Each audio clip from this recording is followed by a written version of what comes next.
What's going on, guys? The Comics Kid 2099 here to examine X-Men issue 125. This issue is brought to you by all of these people, and this issue is pretty good. I feel like I've been kind of down on the last few issues. I was not a big fan of the Arcade storyline. I liked the beginning of the Alpha Flight storyline, but didn't like how it concluded. So this issue, I think, is back to kind of a return to greatness that this creative team was bringing us before the last batch of issues. Basically, we are kind of, it's a whole lot of lead up to a big storyline. We are starting the Proteus storyline, and I do know that the last time I read the Proteus storyline, which has been several years ago, I was not a fan of how it ended, but right now I do like this issue. So I am on board with what's going on so far.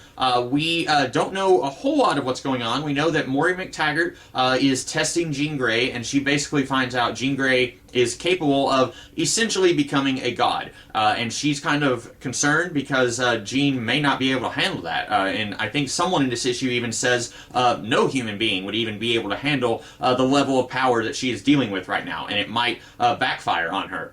We also find out Jason Wyngarde has been slowly earning Jean Grey's trust by appearing to her as different people, as a priest, as a surfer guy, and he now claims that he knows her better than she knows herself.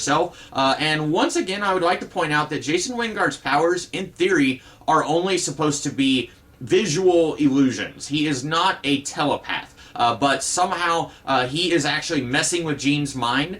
We see him wherever he is, and he mentions his partners, who we don't know who that is yet, but it's the Hellfire Club. He mentions that his partners are in league with him, and then he is imagining Jean as the Black Queen, which is, we will later see her wear this costume when we get to the Dark Phoenix saga in, I don't know, about 15-ish issues. And then we see he is creating this illusion of Jean kind of with this evil smirk, and then we cut to Jean on Muir Island with this evil smirk. And so it almost makes it seem like Mastermind's powers are more telepathic based instead of just visual illusions. If Mastermind is not in the room with you, if he's not on Muir Island, he shouldn't be able to use his powers on you. So I don't think it ever explains how Mastermind's powers were boosted like this. I don't even know if it was ever explained how he went from being a statue to back to being a living dude. Because he was turned into a statue by the alien The Stranger back in like X-Men issue 15 or something like that. I don't even think it was ever explained how he was brought back to life. I know he showed up in the, was it the Amazing Adventure series with the Beast?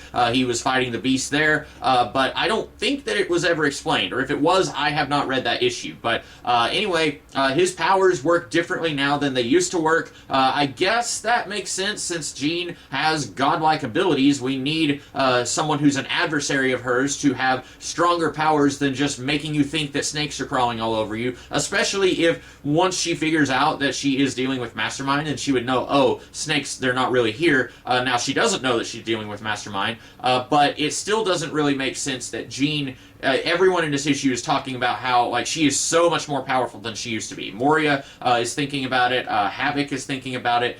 Professor X is out in the middle of space at a party that Lilandra is throwing, and so he goes to the library and decides to watch the video of Jean Grey saving the galaxy whenever they fought the Shi'ar Imperial Guard, and then it just now occurs to Professor X, oh, Jean might be in danger. Her powers might be too much for her. I have to get back to Earth.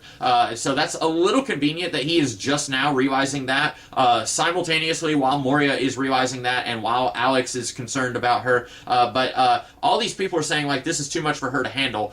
So if she's so powerful that she's able to mend the Neutron Galaxy, as she did in the conclusion of the Shi'ar Imperial Guard storyline, then why is she not, whenever she's sitting beside Mastermind on an airplane and he's dressed up like a priest, why is her telepathy not telling her, this guy is up to no good, I've met him before, I recognize these brain patterns? Why is that not happening? And in this very issue, Jean is thinking, like, you know, I just caught a little bit of what Alex was thinking, and how dare he think that? So so it's not that she is able to turn off her telepathy whenever she wants to, or if she does, then she didn't do it whenever she was on Muir Island for some reason. When she's surrounded by friends, she, I guess, decides that she's going to read their minds, but then when she's on an airplane, I guess she respects everyone's privacy, which we know that Jean Grey doesn't respect anybody's privacy. Anyway, basically, while all of this is going on, a lot of that is just set up for stuff that will be happening later. Mr. McWhirter, I believe was his name, he was the guy who rented the X-Men a boat, and then the boat was destroyed. The X-Men paid him back in full, but then he was still angry about it, so he tried to set some bombs on Muir Island. This was, I want to say, in the issue where the X-Men finally defeated Moses Magnum. He set some bombs, or tried to, and then something attacked him. Well, now we see his corpse is walking around doing stuff. It attacks Jean at one point, and then Moria, she says, well, I just found this gold tooth on the ground right in front of Mutant X's containment facility, containment room. And so she opens it, and then she screams. We don't see what she's screaming at.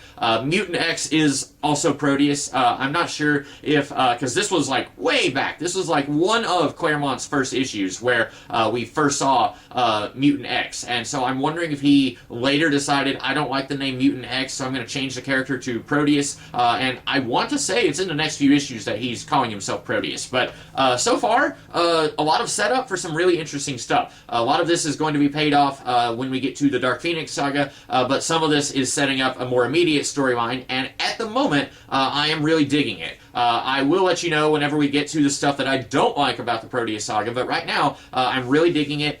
Beast, for some reason, decides to show up at the X-Mansion, and he's like, this is weird. I had set up a whole bunch of security alarms at the mansion, and now they've all been deactivated. And then Nightcrawler attacks Beast because an intruder is walking into the mansion at night, and then Nightcrawler goes and tells the X-Men it's a ghost, the Beast, it's his ghost. And then Cyclops goes in, they're laughing like, hey, you're alive, we're glad you're alive. Now the X-Men know that Jean is alive, Beast knows that the X-Men are alive, and then Polaris knows that the X-Men are alive because Scott calls Muir Island, and then she says, hey, something's going on, you might want to get over here real quick. But Jean doesn't yet know that Scott and the X-Men are alive. And so, finally, I will say I'm glad that they were able to stretch this out a little bit. If you have the X-Men think that Jean is dead, and Jean and Beast think that the X-Men are dead, you don't want to wrap that up like an issue later. But at the same time, this has been going on long enough that it is weird. Like, the X-Men have been back home for like 3 or 4 issues. Why did the Beast come now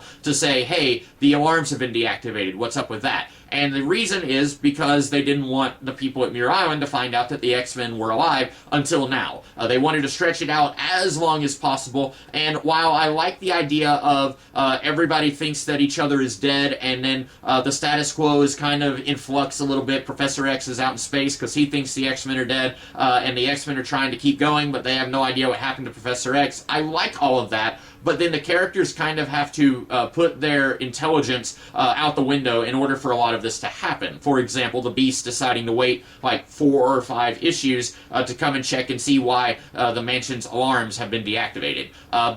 Anyway, I do like this issue. At one point, Professor X, when he's at Will Andrew's party, I'm pretty sure that that is the Phantom Stranger who's hanging out at the party. It looks a lot like the Phantom Stranger to me. I always like whenever you see like a Dave Cockrum or a John Byrne shot of like a whole lot of aliens in space, it's always fun to look in the background, and you can usually find some Easter eggs or details of something that probably shouldn't exist in the Marvel Universe, but that's always really fun for me. Anyway, I like this issue. It's kind of concluding some stuff that's been going on for a while where everyone thinks that each other is dead, but it's also setting up a lot of cool stuff for later on. This was a good issue. I enjoyed it. So that's all I have to say about this one. So I will be back in the future to examine another issue. In the meantime, let's consider this one examined.